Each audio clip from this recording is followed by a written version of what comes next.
श्री स्वामी समर्थ. नवरात्रीच्या काळामध्ये आपण नवदुर्गेची पूजा करत असतो. दुर्गा मातेच्या 9 रूपांची पूजा केली जाते. त्याचप्रमाणे नवरात्रीमध्ये आपल्या कुलदेवीचा कुळाचार सुद्धा केला जातो.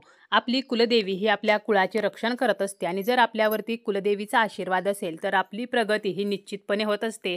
परंतु आपली कुलदेवी ही जर आपल्यावरती नाराज असेल तर मात्र आपल्या कुळाची प्रगती होत नाही. आपल्या घरामध्ये सतत काही ना काही अडचणी येत असतात. म्हणूनच नवरात्र संपेपर्यंत आपल्याला देवीचा कुळाचार हा करायचा आहे. तर हा कुळाचार कसा करायचा आहे, कोणी करायचा आहे, कोणत्या माळेला करायचा आहे, त्याचप्रमाणे कोणत्या चुका आपल्याला करायच्या नाहीत, अशी संपूर्ण माहिती आपण आजच्या या व्हिडिओमध्ये पाहणार आहोत. व्हिडिओला सुरुवात करण्याअगोदर तुम्ही जर चॅनलवरती नवीन असाल आणि पहिल्यांदाच माझे व्हिडिओ पाहत असाल तर चॅनलला सबस्क्राईब करा. व्हिडिओ माहितीपूर्ण वाटला तर व्हिडिओला लाईक करा. नवरात्रीमध्ये कुलदेवीचा कुळाचार करताना 3 ते 4 गोष्टी आपण करू शकतो.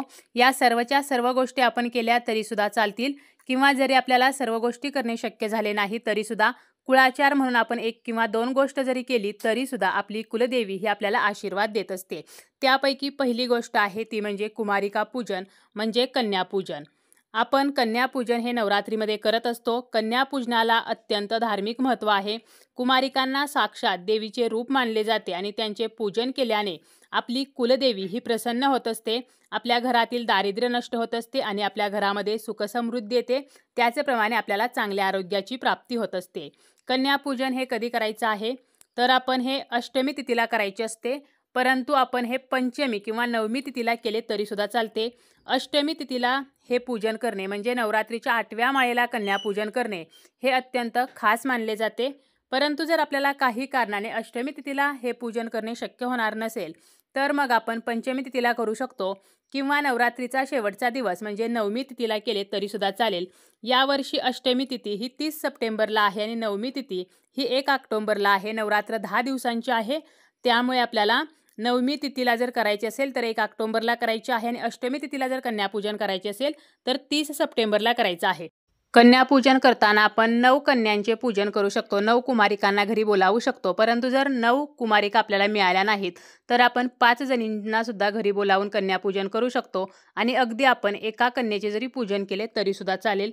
आता हे कन्यापूजन करताना किती वर्षाच्या मुली ज्या आहेत तर त्या कन्यापूजनासाठी बोलवायच्या आहेत तर 2 वर्षापासून ते 10 वर्षापर्यंतच्या ज्या मुली आहेत तर त्यांना आपल्याला कन्यापूजनासाठी बोलावायचं आहे.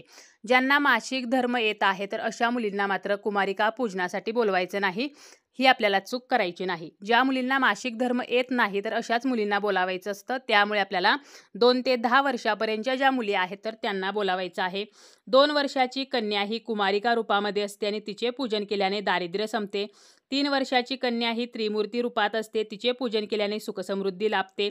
4 वर्षाची कन्या ही कल्याणी रूपात असते. तिचे पूजन केल्याने घराचे कल्याण होते.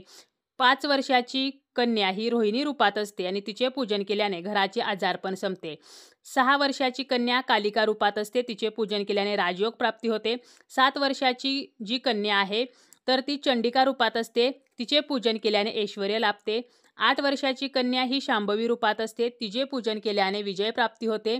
9 वर्षाची कन्या ही दुर्गा रूपात असते. तिचे पूजन केल्याने शत्रूचा नाश होतो आणि 10 वर्षाची कन्या ही सुभद्रा रूपामध्ये असते आणि तिचे पूजन केल्याने सर्व इच्छा ह्या पूर्ण होत असतात. तर आपण 2 ते 10 वर्षापर्यंतच्या ज्या मुली आहेत तर त्यांना आपल्याला कुमारिका पूजनासाठी बोलावायचं आहे. त्या घरी आल्यानंतर आपल्याला एक ताट घ्यायचं आहे. त्यामध्ये त्या सर्व कुमारिकांचे आपल्याला एक एक करून पाय धुवायचे आहेत. ते पाय आपल्याला स्वच्छ कपड्याने पुसायचे आहेत. प्रत्येकीच्या दोन्हीही पायावरती आपल्याला कुंकवाच्या साह्यानं स्वस्तिक काढायचं आहे. कुंकू ओलं करून घ्यायचं आहे आणि स्वस्तिक काढायचं आहे. पायावरती हळदी कुंकू व्हायचं आहे. कपाळावरती हळदी कुंकू लावायचं आहे आणि प्रत्येक कन्येचे आपल्याला औक्षण करायचे आहे. त्याचप्रमाणे त्या कुमारिकेला भेटवस्तूसुद्धा द्यायची आहे आणि त्यांच्या पाया पडायचं आहे. त्यांचा आशीर्वाद घ्यायचा आहे. आपण अगदी गोडाधोडाचं जेवण जे आहे तर ते सुद्धा बनवू शकतो किंवा आपण त्यांना गोडाचा प्रसाद देऊ शकतो. एखादी मिठाई देऊ शकतो किंवा पेढे देऊ शकतो, खीर देऊ शकतो.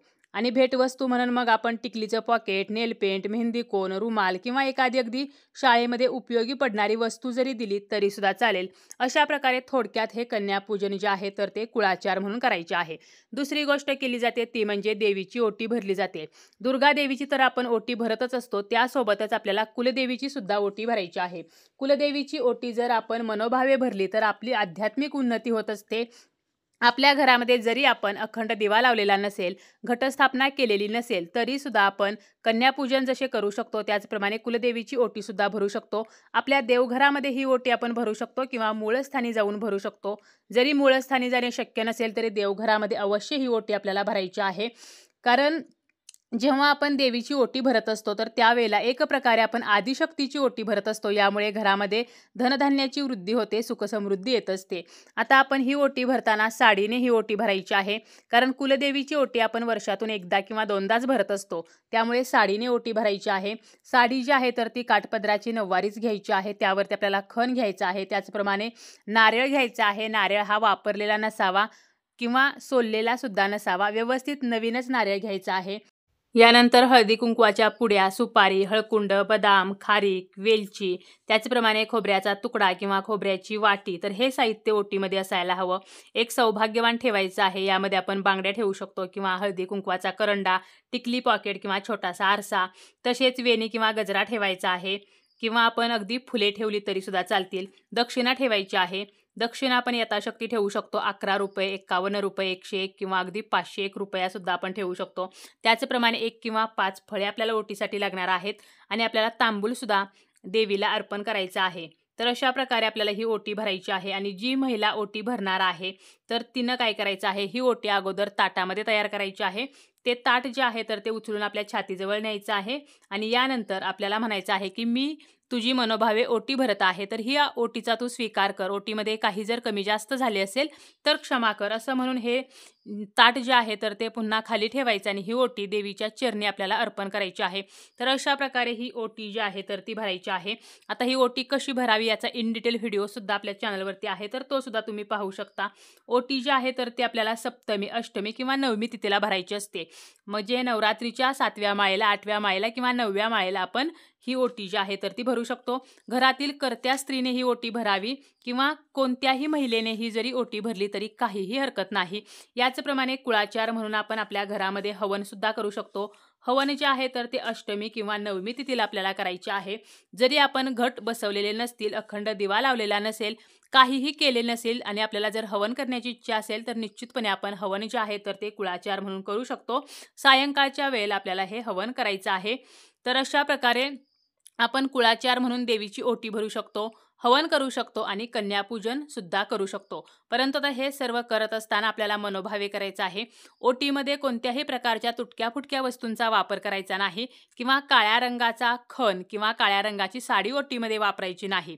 त्याचप्रमाणे आपण जेव्हा कन्यापूजन करणार आहोत, तर त्यावेळेला अगोदर सांगितल्याप्रमाणे ज्यांना मासिक धर्म येत नाही अशा कुमारिकांचेच आपल्याला पूजन करायचं आहे. ज्या दिवशी आपण आपला कुळाचार करणार आहोत त्या दिवशी आपल्याला सात्विक राहायचं आहे, म्हणजे मांसाहार करायचा नाही. कोणतेही तामसिक अन्नपदार्थाचे सेवन करायचे नाही. घरामध्ये कलह, वादविवाद तर या गोष्टी सुद्धा अजिबात करायच्या नाहीत.